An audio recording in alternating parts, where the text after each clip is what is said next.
If you're trying to learn piano improvisation or get better at piano improvisation, you'll know that it's pretty difficult.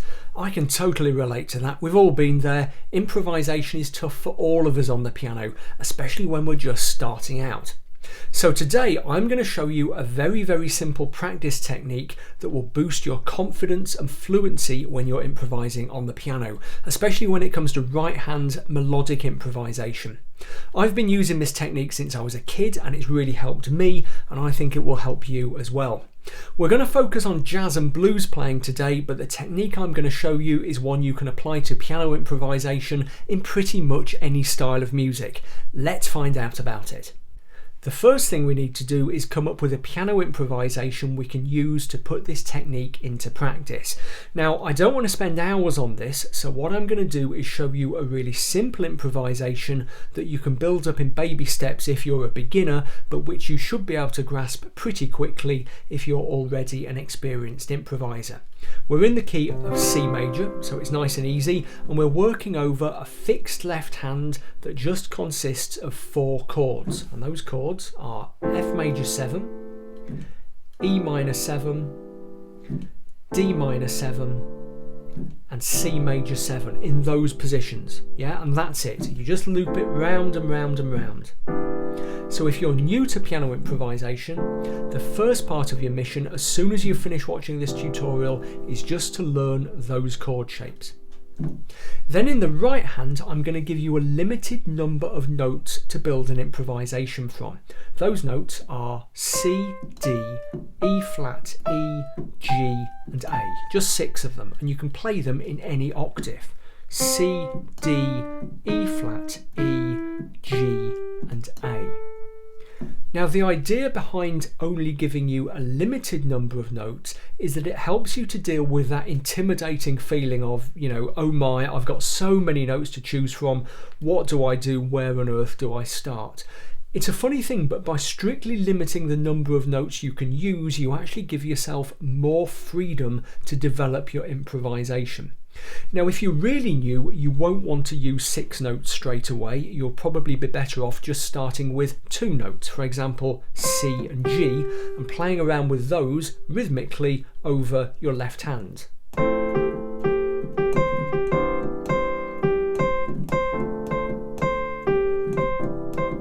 as you get confident with that, you can add a 3rd note like D.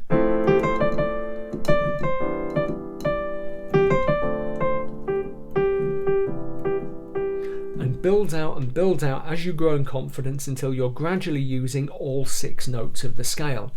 Now, what we're going to do in a few minutes is use our magic technique to show you how to create interesting melodic improvisations using those 6 notes. But just to give you a sense of the kind of thing we're aiming for, hopefully in say 3 or 4 weeks worth of practice, you should be able to do something like this.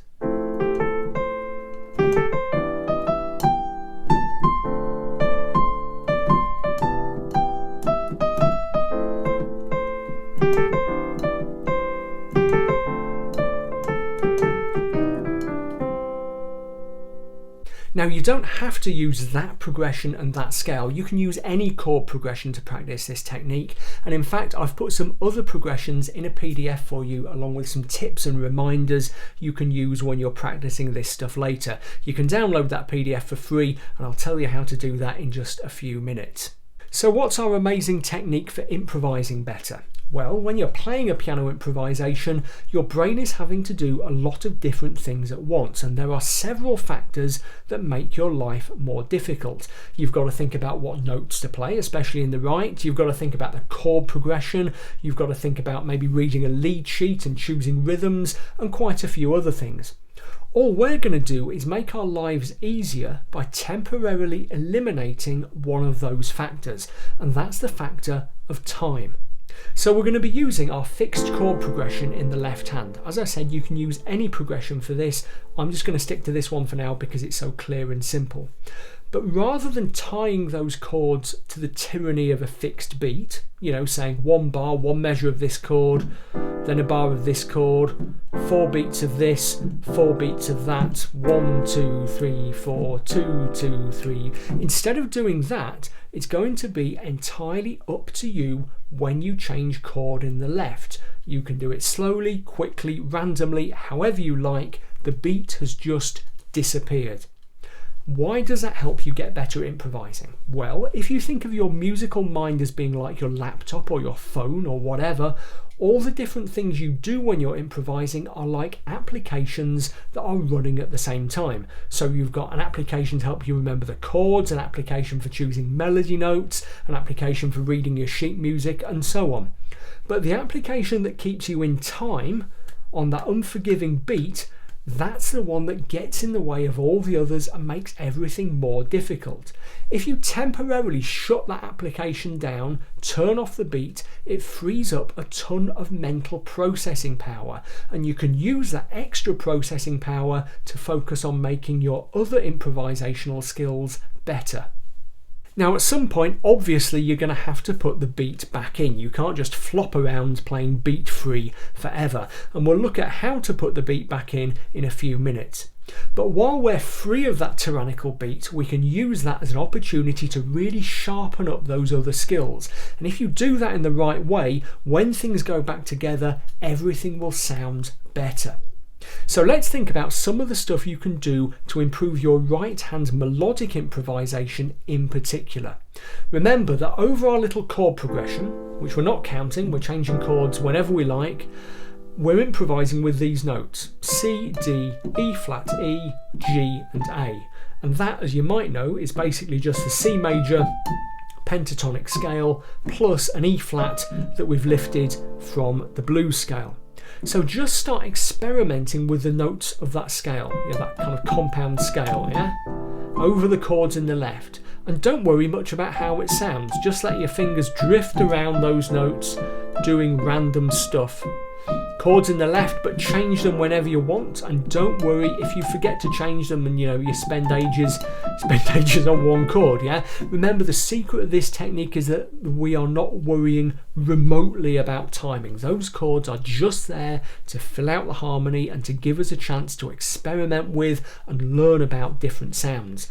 Also, don't worry too much about your fingering in the right hand at this stage. Fingering pentatonics tends to be awkward anyway, so just get a feel of how that scale sits under your hands and see how you can get on with different hand and finger positions. This exercise gives you the freedom to do that. You can also play any note of that scale over any of the chords in the left.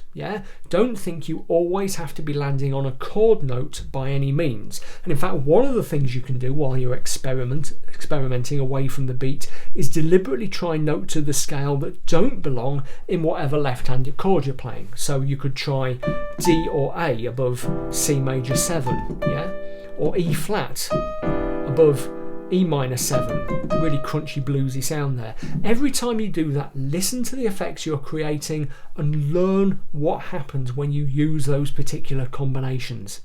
By the way, if you're finding this tutorial useful, please remember to like it, say hello or ask me a question in the comments, and subscribe to my YouTube channel.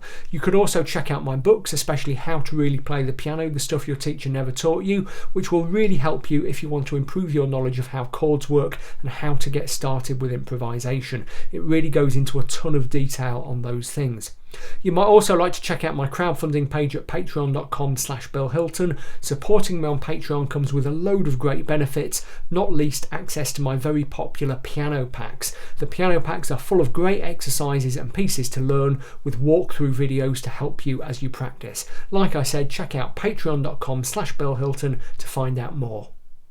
Okay, so once you've spent some time just kind of randomly playing around with your scale notes over your left-hand chords, and remember, no beat going on at all, timing doesn't matter. Once you've spent some time doing that, the next thing I want you to do is to try to create musical phrases in your right hand. Music, and melody lines in particular, should be like speech. And when you talk, it's not just one continuous babble of words. You don't just go, blah, blah, blah, blah, this, that, blah, blah, blah, without stopping. Rather, you speak in a mixture of long and short sentences with pauses for breath, and with each phrase having a definite start and a definite end. So what I want you to try doing is building these musical phrases without worrying about the beat underneath. Just try putting together phrases in out of your right hand scale, and sometimes they might be really short. That's a nice little phrase, just 3 notes. Sometimes they'll be longer.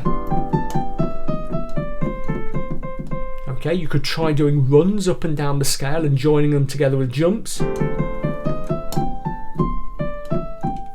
Okay, and listen all the time and try to notice what works musically and what doesn't. You're aiming for an effect that isn't just a random note from the scale followed by another random note from the scale. Rather, what you're trying to do is build musically logical phrases that you can then start sticking together into a flowing improvisation. As you do it, it takes a bit of practice, but you will get a feel for it, and you'll probably notice that some things tend to come quite naturally. So a very effective thing to do is to have 2 short phrases followed by a long one.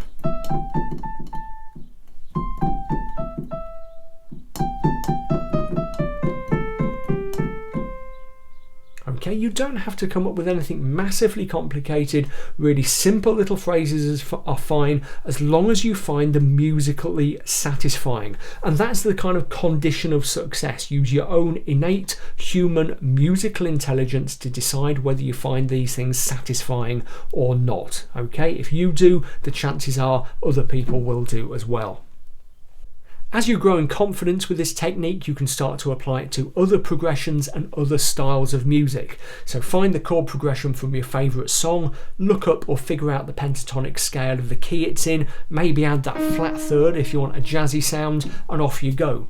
The same principle always applies. Don't be a slave to the beat, just play the chords as and when you like and improvise over the top of them. If you're stuck for ideas for progressions, by the way, I've included several basic progressions, some of them really short, some of them a bit longer, in that PDF I mentioned earlier, along with some tips and reminders. You can download that PDF entirely free of charge by visiting billspianopages.com/improv2020. You don't need to sign up or anything, there's just a download link right there on the page. Let me know what you think of those progressions and of those tips in the comments underneath this video. So how do you go about putting the beat back in? Because the challenge is you want to go back to playing with a beat, but you don't want to lose all the skills that you've been working on while you've been playing without a beat. Well, there are 2 techniques that you can use. First of all, you can add the beat back in, but take it really slowly, and I mean super slowly, in both hands. 1, 2, 3, 4.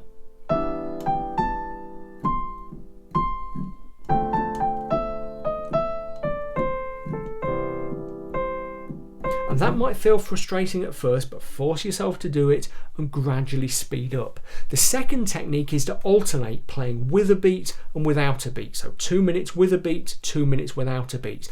Both of those techniques help you to kind of warm in gradually to playing with a beat again, while retaining all of the skills and techniques you've been practicing without a beat. As I said, try it. Let me know in the comments how you get on. Download the PDF from billspianopages.com/improv2020 and have fun with this. And that's about it. If you've liked this tutorial, I know that you'll also like my 6-part tutorial series on jazz piano for beginners. I'll add a link to that in a YouTube card, top right hand corner, and also in the description text below this video. Don't forget to like and share this video, subscribe to my channel, and check out my Patreon page at patreon.com/BillHilton. There are a ton of really great benefits if you sign up to support me on Patreon. Okay, happy piano playing, and I'll see you again very soon.